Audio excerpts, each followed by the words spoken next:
2 दिन पहले देश में भ्रष्टाचार कम करने के नाम पे, काला धन बंद करने के नाम पे मोदी सरकार ने जो 500 रुपये और 1000 रुपये के नोट बंद किए हैं, अब धीरे धीरे जो सबूत सामने आ रहे हैं उससे ये साफ दिखाई दे रहा है कि काला धन और भ्रष्टाचार कम करने के नाम पे असल में एक बहुत बहुत बहुत बड़े स्तर पे एक घोटाले को अंजाम दिया जा रहा है। कुछ सबूत पिछले दिनों में सामने आए हैं।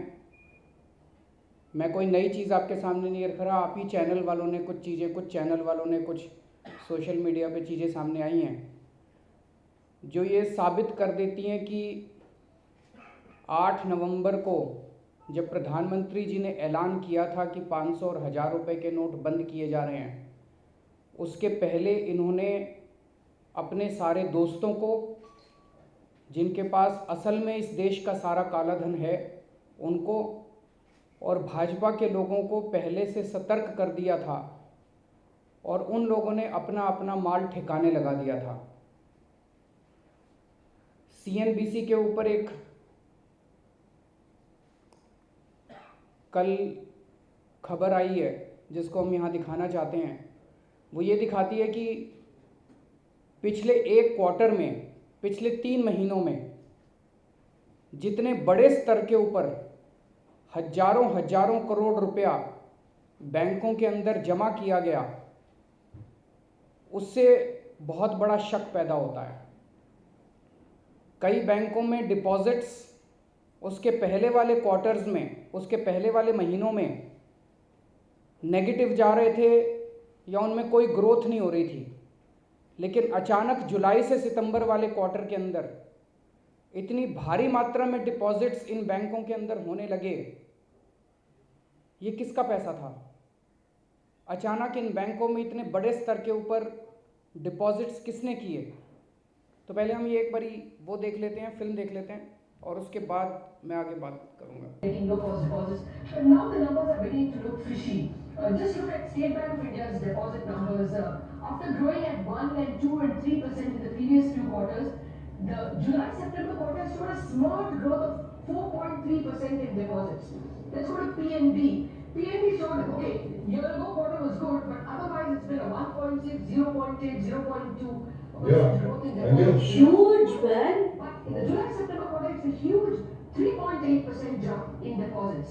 Coming to Bank of India, there's been a contraction of deposits in the last few quarters. 0.7% growth 3 quarters ago, then a -3, then a -2.9, and this quarter, July-September, a huge 1.5% growth. Likewise, Union Bank, after seeing a contraction of deposits in the previous quarter of 1.2%, this quarter, July-September, is a huge 6.7% growth in deposits, a number which Union Bank has not shown in several quarters. I'm referring to quarter on quarter growth in deposits. And then finally, Bank of Baroda, again, contraction of deposits in the previous 3 quarters, and this quarter, it is a 1% growth in deposits. Well, this coincidence of deposits growing for all banks and the fact that we are staring at a demonetization of notes gives rise to a suspicion that were some people in the know, and therefore they could push in their hoarded money into deposits, to probably several small deposits, and be ahead of the curve.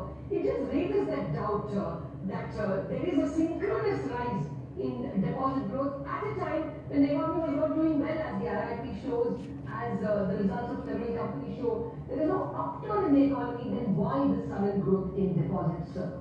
Is it fishy? That's the question we ask. तो ये आपने देखा कि कई सारे banks ऐसे थे जिसमें कई महीनों से डिपॉजिट्स नीचे जा रहे थे और अचानक जुलाई से सितंबर वाले, वही लेटेस्ट डेटा अवेलेबल है, अक्टूबर नवंबर का डेटा अवेलेबल नहीं है। अचानक जुलाई से सितंबर वाले महीनों में, 3 महीनों में डिपॉजिट्स एकदम से जंप किए हैं और 1%, 2% डिपॉजिट का मतलब कई हज़ार करोड़ रुपए है। जैसे स्टेट बैंक का ही 14-15 लाख करोड़ रुपए का टोटल डिपॉजिट्स होता है, तो 1 to 2% का आप अंदाज़ा लगा सकते हो कि कितने मैसिव स्तर के ऊपर जुलाई से सितंबर के क्वार्टर में पैसा जमा किया गया, ये पैसा किसका पैसा था? एक मन में ये डाउट हो सकता है कि जुलाई से सितंबर वाला वही क्वार्टर था जिसमें इनकम डिक्लेरेशन स्कीम आई थी। इसको आप कंफ्यूज मत कीजिएगा। कुछ लोगों से जब मैंने सुबह बात की, उन्होंने कहा जी वो पैसा जमा हुआ था, इस वजह से स्पाइक आया है।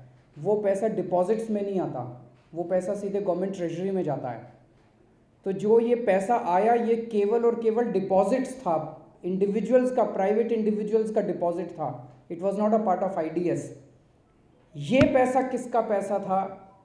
सरकार ने अपने लोगों को, अपने दोस्तों को, भाजपा वालों को पहले से बता दिया था, ये साबित करता है। दूसरा, संजीव कंबोज जो भारतीय जनता पार्टी के पंजाब यूनिट के लीगल अफेयर सेल के अध्यक्ष हैं, प्रधानमंत्री जी ने 8 नवंबर को ऐलान किया कि 500 और 1000 रुपए के नोट बंद हो रहे हैं और 2000 के नोट आ रहे हैं। 10 नवंबर को पहली बार 2000 रुपए के नोट मार्केट में आए, लेकिन 6 नवंबर को संजीव कंजोब नोटों की 2-2 हज़ार के नोटों की गड्डी लेके ट्विटर के ऊपर, सोशल मीडिया के ऊपर वो डालता है।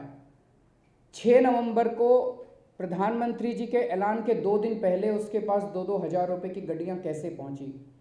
इसके मतलब सीधा है कि जो इनके अपने दोस्त थे, जो भारतीय जनता पार्टी के लोग थे, उनका सारा पैसा ठिकाने लगा दिया गया और इस देश के लोगों को अब तंग किया जा रहा है। अब दूसरी चीज आती है, ये जितनी कवायद अभी चल रही है, इससे एक भी पैसा काला धन का सिस्टम के अंदर नहीं आने वाला। इसको समझने की जरूरत है। अभी चल क्या रहा है, इस पूरी की पूरी कवायद से जितना काला धन है उसका केवल रीडिस्ट्रीब्यूशन होगा। It will change hands. System के अंदर एक भी पैसा नहीं आने वाला।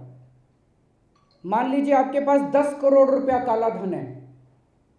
सरकार कह रही है अगर आपने 10 करोड़ रुपया बैंक में जमा कराया तो उस पर टैक्स लगेगा और 200% पेनल्टी लगेगी। 30% टैक्स लगेगा, 200% पेनल्टी का मतलब 60% पेनल्टी, मतलब टोटल 90% हो गया। तो अगर 10 करोड़ रुपए का काला धन अगर आप बैंक में जमा कराओगे तो आपको 1 करोड़ रुपया बैलेंस बचेगा, बाकी 9 करोड़ रुपया सरकार ले लेगी। मुझे नहीं लगता इस देश के अंदर कोई भी काला धन रखने वाला इस सौदे से मंजूर होने वाला है। तो अब लोग क्या कर रहे हैं, डॉलर ब्लैक में मिल रहा है दिल्ली के अंदर 120 रुपये में, लोग डॉलर खरीद रहे हैं। जिसके पास काला धन है वो डॉलर खरीद रहा है। एक नंबर में 30,000 रुपये तोला सोना बिक रहा है, लेकिन अगर आप कैश में लेने जाओ तो आज 60,000 रुपये तोला बिक रहा है। तो लोग सोना खरीद रहे हैं। 2 नंबर के अंदर प्रॉपर्टी के दाम मार्केट के अंदर ऑलरेडी डबल हो चुके हैं। तो पहली चीज़, जिसके पास काला धन है और उसकी कहीं सेटिंग नहीं है, वो आज मार्केट में चला जाए, वो डॉलर खरीद रहा है, वो सोना खरीद रहा है, वो प्रॉपर्टी खरीद रहा है। 50 इस तरह से 50% उसका, मतलब आज अगर 68 रुपये डॉलर है और वो 120 रुपये में बिक रहा है, तो एक तरह से 50% उसका काला धन वाइप आउट हो गया। 50% इसके पास बचा और बाकी उनके पास चला गया। अब जो डॉलर वाला है, जो प्रॉपर्टी वाला है, जो सोने वाला है, उसके पास ये सारी 500-500 और 1000-1000 के नोट आ गए। ये लोग अब 2-2 हज़ार रुपये के नोट से इनको एक्सचेंज करवाना है, उसके दलाल घूम रहे हैं मार्केट के अंदर। जो शुरू हुआ था 20% से और आज 40%, 50% के अंदर मार्केट के अंदर आप जितना मर्जी करेंसी आप एक्सचेंज करवाना चाहो, उन दलालों से आप करेंसी एक्सचेंज करवा सकते हो। तो आज अगर मेरे पास 10 करोड़ रुपए का काला धन था, मेरे पास वो 5 करोड़ ही बचेगा, किसी और के पास, डॉलर वाले के पास 5 करोड़ चला जाएगा और फिर डॉलर वाला 2.5 करोड़ रुपए उसको देगा, 2.5 करोड़ इसके पास बचेगा। तो ये पूरे बहुत बड़े स्तर के ऊपर काला बाजारी देश के अंदर शुरू हो गई है। काला धन बंद करने के नाम पे बहुत बड़े बड़े दलाल इस टाइम मार्केट के अंदर घूम रहे हैं, जो काला धन को वाइट करने के, काला धन को बदलने के, आपके 500 और 1000 रुपये 2000 रुपये में कन्वर्ट करने के लिए बहुत बड़ा स्कैम पूरे देश के अंदर चल रहा है। टीवी के ऊपर आके धमकी दी जा रही है। 2.5 लाख रुपए के ऊपर अगर आपने जमा कराया तो आपको छोड़ेंगे नहीं, 200% पेनल्टी लगाएंगे। 2.5 लाख रुपए के ऊपर अगर आपने जमा कराया तो छोड़ेंगे नहीं पेनल्टी। मतलब कहने का मतलब है जमा मत करा देना, यही कहने का मतलब है। नहीं तो कहते भाई चिंता मत करो, हम तुम्हारे 2.5 लाख रुपए के अगर ऊपर कराया तो छोड़ेंगे नहीं, तुमको पेनल्टी लगाएंगे। तो कहने का मतलब है जमा मत करा देना, हमारे दलाल आने वाले हैं, उनसे बदल लेना, उनसे एक्सचेंज कर लेना। किसको पकड़ा जा रहा है? ये लंबी लंबी लाइन है, इसमें कौन लोग खड़े हैं?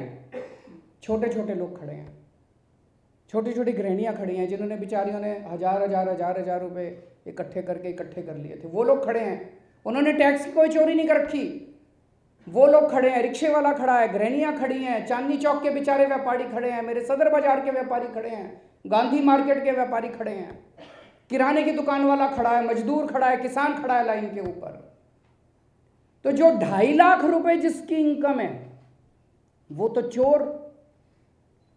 अमित शाह जी ने कल प्रेस कॉन्फ्रेंस करी, उन्होंने ये नहीं कहा 2,500 करोड़ रुपए जिसके पास है छोड़ेंगे नहीं, उन्होंने कहा 2.5 लाख रुपए जिसके पास है उसको नहीं छोड़ेंगे। तो मैं ये पूछना चाहता हूं, ये 2.5 लाख रुपए वालों ने कालाबाजारी कर रखी है इस देश के अंदर कि 2,500 करोड़ वालों ने कालाबाजारी कर रखी है इस देश के अंदर? कितने लोगों की मौत हो गई है पिछले 3-4 दिन के अंदर? चारों तरफ अफरा तफरी का माहौल बना हुआ है।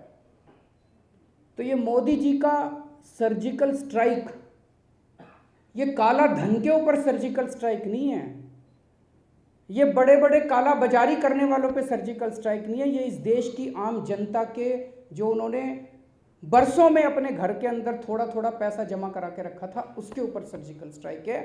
और काला धन के नाम पे बहुत बड़ा घपला, बहुत बड़ा स्कैम इस देश के अंदर चल रहा है।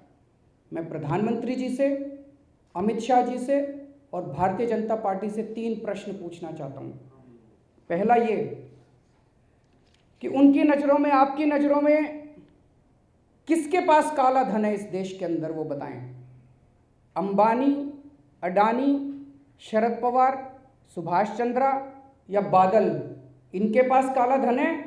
या रिक्शे वाला, मोची, नाई, किराने वाला, किसान, मजदूर, इनके पास काला धन है? किसके पास काला धन है ये लोग बताए जरा।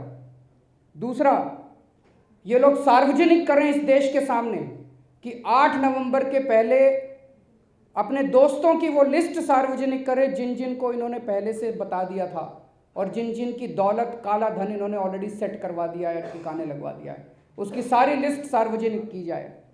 और तीसरा, अब ये जो बड़े स्तर के ऊपर षड्यंत्र और कालाबाजारी और कमीशन खोरी चल रही है, 1000, 500 के नोट, 2-2 हज़ार रुपए के नोट में बदलने की जो देश के अंदर बड़े स्तर पे कमीशन खोरी चल रही है, ये सारा पैसा किसके पास जा रहा है? ये सारा पैसा, ये कमीशन खोर कौन है, दलाल कौन है, इनकी लिस्ट ये लोग सार्वजनिक करें।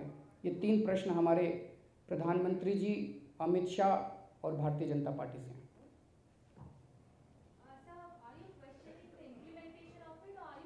We are questioning the intent also. नीयत खराब थी उन लोगों की। सीधा सी बात है, 500 और 1000 रुपए के नोट हटा के 2000 रुपए के नोट लाने में तो नीयत ही खराब है। और ये इम्प्लीमेंटेशन जानबूझ के क्राइसिस क्रिएट किया गया है ताकि लोग दौड़े दौड़े इनके दलालों के पास पहुंचे। आज एटीएम के अंदर पैसा नहीं आ रहा, ये तो साधारण सी कॉमन सेंस वाला इंसान भी जानता है कि ये एटीएम जो है ये एग्जिस्टिंग 500, 1000, 100 रुपए के नोट के लिए डिजाइंड है। ये नए 2000 के नोट के लिए डिजाइंड नहीं है, ये नए 500 रुपए के नोट के लिए डिजाइंड नहीं है। इतने बड़े स्तर के ऊपर एटीएम की मशीनों को कैसे अब रिकॉन्फ़िगर किया जाएगा? नहीं हो सकती रातों रात। तो इनको पता नहीं था कि ये क्राइसिस होने वाला है? इनको पता था, जानबूझ के इस देश के अंदर क्राइसिस पैदा किया गया है ताकि सब लोग इनके दलालों के पास भागें और अपना अपना नोट चेंज कराने की कोशिश करें। बिल्कुल रोल बैक करना चाहिए, इस पूरे के पूरे फैसले को रोल बैक करना चाहिए। आने वाले दिनों के अंदर इकोनॉमी का भट्ठा बैठने वाला है, लोगों के जॉब्स खत्म होने वाला है और बहुत बड़े स्तर के ऊपर इकोनॉमी के ऊपर असर पड़ने वाला है इसका।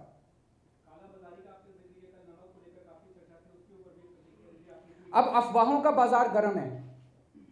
नमक की मैंने पता किया, तुरंत जब ये अफवाह आई मैंने फूड एंड सप्लाई डिपार्टमेंट को फ़ोन किया और उन्होंने इधर उधर से पता किया, कमी नहीं थी, लेकिन अफवाहें इतनी ज़्यादा हैं चारों तरफ एक नर्वसनेस है सिस्टम के अंदर, people have lost faith in the system. और जब ये हो जाएगा, ये बहुत खतरनाक चीज है, जब लोग सिस्टम के अंदर फेथ खत्म हो जाएगा लोगों का।